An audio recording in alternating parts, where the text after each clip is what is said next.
হজ এবং উমরার জন্য আমাদেরকে এহরাম বাঁধতে হয়। তা সেই হজ এবং উমরাতে যে এহরাম বাঁধতে হয়, তা সেই এহরাম বাঁধার পূর্বে 4টি করণীয় আছে। সেই 4টি করণীয় আমাদেরকে জানতে হবে। তার 1 নাম্বার করণীয় হচ্ছে এহরাম বাঁধার পূর্বে আমাদেরকে গোসল করতে হবে। অর্থাৎ গোসলের মাধ্যমে কি করতে হবে? পবিত্রতা অবলম্বন করতে হবে, এক কথায় গোসল করতে হবে।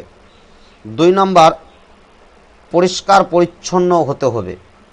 এহরাম বাঁধার পূর্বে আমাদেরকে পরিষ্কার পরিচ্ছন্ন হতে হবে, অর্থাৎ নাপাকি, নাজাসাত, নোংরা আবর্জনা এগুলো দূর করে পরিষ্কার পরিচ্ছন্ন হয়ে যেতে হবে।